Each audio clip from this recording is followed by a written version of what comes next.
Muy buen día, compañeros del curso de Matemáticas Especiales. Mi nombre es Juan Martín Leal y hoy les describiré un poco sobre lo que es la tarea número 2 de la materia sobre series de Fourier. La tarea dice así: determinar la expresión en series de Fourier utilizando las propiedades de las funciones pares e impares. Se aplica de las siguientes funciones, indicando su periodo, graficándola y comprobando el resultado por MATLAB. Para mí, la función que me correspondió es la función f de x es igual a 1 si x es mayor que menos pi y menor que 0, o f de x es igual a menos 1 si x es mayor que 0 y menor que pi. Bueno, el proceso de solución es sencillo. Como primer paso, tendríamos que empezar por encontrar el periodo. Determinamos el periodo, obviamente no es complicado porque pues podemos observarlo inmediatamente. Aquí podemos ver que nos dicen que la función va desde menos pi hasta pi, como quien quiere decir que ese periodo es de 2pi, porque recorre 2 unidades de pi. Entonces pues acá colocamos que t es igual a 2pi y aparte de esto sacamos el valor de L. L es una variable que vamos a utilizar después. L equivale a t medios. Entonces la L será la mitad del periodo. Eso lo podemos ver acá. Lo que nos dice que L va a ser igual a pi. Lo utilizaremos para reemplazar en los coeficientes de Fourier, el cual es el siguiente paso. Coeficientes de Fourier. El primer coeficiente que trabajaremos será el coeficiente a sub 0, el cual es 1 sobre L por la integral de menos L hasta L de la función de x por el de x. Podemos reemplazar este L, estos L de acá, ya que conocemos el valor de L. Lo reemplazamos y entonces ¿qué obtendríamos? 1 sobre pi por la integral de menos pi hasta pi de f de x por de x. F de x sería nuestra misma función de este lado de acá. Entonces tenemos que dividirla porque tenemos una parte de la función para un intervalo y otra para otro. ¿Cómo lo hacemos? Dividimos la integral en dos, como lo vemos en el paso de acá. La primera integral va desde menos pi hasta 0, que sería esta, con el valor de 1, entonces verdaderamente el de x no cambia. La segunda integral va desde 0 hasta pi con el valor de menos 1. Por ese valor de menos 1 colocamos en esta sección de acá un signo negativo. Y solo es tan sencillo como resolver las integrales. La integral de x es x y evaluamos los límites. Al evaluar los límites obtenemos que la función nos queda de esta manera, y al distribuir las operaciones nos quedaría que pi sobre pi menos pi sobre pi es igual a que tuviéramos 1 menos 1 o 5 menos 5. Obviamente el valor nos va a dar 0. Entonces a sub 0 va a ser igual a 0. Encontramos el primer coeficiente. ¿Cuál sería el segundo coeficiente? A sub n. Vamos a encontrar a sub n. A sub n nos dice que es igual a 1 sobre L por la integral de menos L hasta L de la función de x por el coseno de n por pi por x sobre L por el de x. Igual que en el ejercicio anterior, podemos empezar con operar las L's. Si tenemos en cuenta esta de acá, también reemplazamos las L's y además operamos la función de x, que ¿cómo se operaría? Dividiéndola en dos intervalos como hicimos en el paso anterior. Entonces nos quedaría 1 sobre pi y dividimos la integral, entonces iría desde menos pi hasta 0 de el coseno de n por x, porque como la función es 1, después no tenemos que multiplicar por nada, y aquí este pi se va con el pi del L, entonces nos quedaría solo esto. Ahora bien, ¿qué nos quedaría para la segunda integral?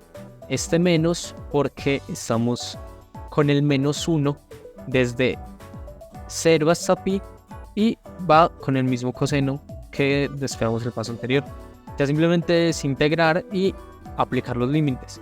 Entonces al integrar, la integral del coseno es el seno y obtenemos esta parte de aquí, aplicamos los límites y como podemos ver acá ocurrió algo muy particular, y es que todos los términos nos dieron 0. ¿Esto a qué se debe? Esto se debe a que el seno es una función que vale 0 en todos los puntos de pi que están en contacto con el eje x. ¿A qué me refiero? Entonces digamos que nosotros aquí tenemos n por pi, ¿cierto? Bueno, pi, ¿qué es lo que pasa? Si digamos yo tuviera un pi, 2pi, 3pi, 4pi, infinitos pi, siempre en ese punto nos va a dar 0. ¿Por qué? Porque así es la función del seno. Entonces automáticamente todo esto pasa a ser 0.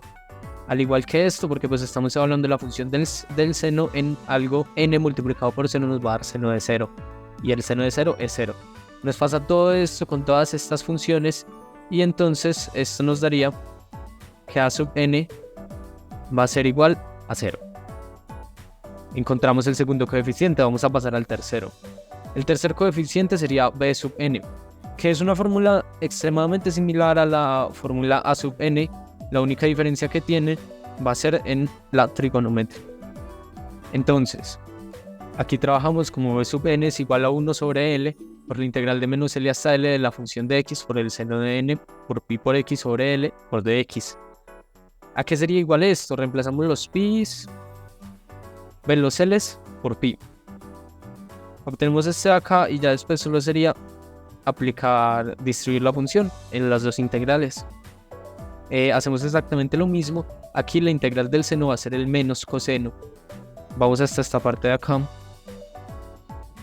Como la integral de menos coseno evaluada nos va a dar en 0 para nuestro primer término, entonces sabemos que esto de acá va a ser 1.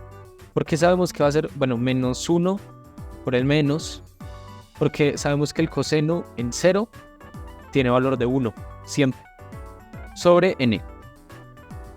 Y para el segundo vamos a tener que el coseno de menos pi por n.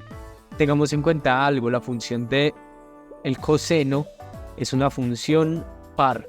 ¿Qué quiere decir esto? Que va a ser lo mismo que nosotros tengamos el coseno de pi por n a que tengamos el coseno de menos pi por n. Eso hay que tenerlo muy en cuenta porque lo vamos a ver a continuación. ¿Qué nos quiere decir eso? Que esta función se va a poder sumar con esta de aquí. Es como si tuviéramos dos veces la misma función con signo positivo.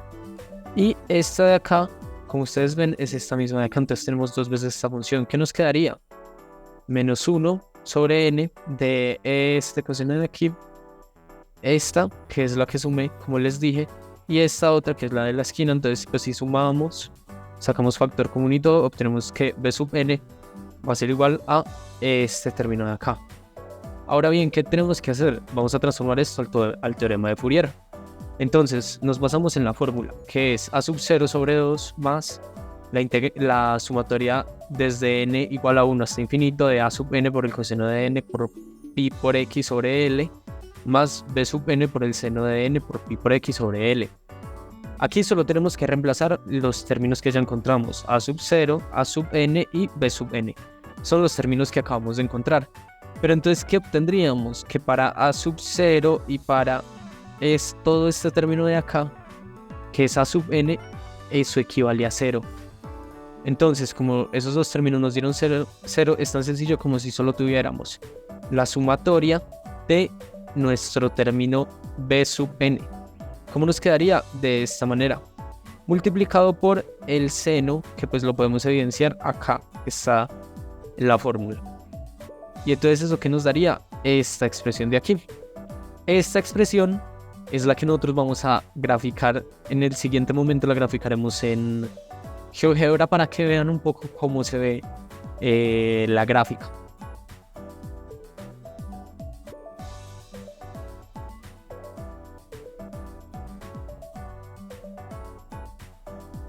Perfecto, entonces aquí ya en el software de GeoGebra procedemos a realizar la gráfica de la sumatoria de Fourier, ¿cierto? Entonces vamos a empezar por acá.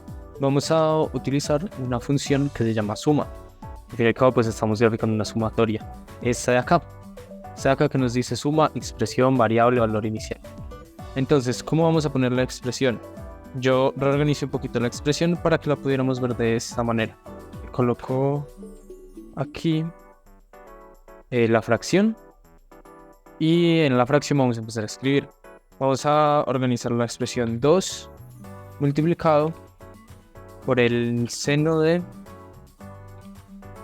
n por x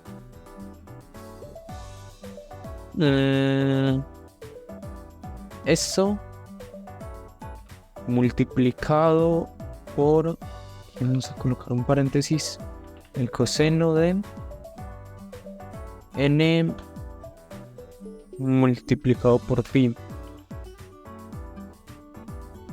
Y fuera de este paréntesis, menos 1. Todo esto lo colocamos sobre pi por n. Ahora, ¿cuál es nuestra variable? La variable que nosotros vamos a trabajar para la sumatoria aquí va a ser n. El valor inicial, pues vamos a colocarle que inicia desde 1. Y vamos a colocarle un valor final cualquiera. Yo diría que para valor final le podemos colocar un 100. Como pueden ver, la sumatoria va y cumple con la función que nosotros teníamos. ¿Qué nos decía la función? Que era 1 desde menos pi hasta 0. Entonces aquí tenemos más o menos desde menos pi, que sería como menos 3,1416, hasta 0. Tenemos el valor de 1. Y de 1 pasa desde menos 1 a la segunda parte de la función que nos decía que menos 1 si era desde 0 hasta pi. Podemos observar acá un poco cómo se ve nuestra gráfica acá en GeoGebra.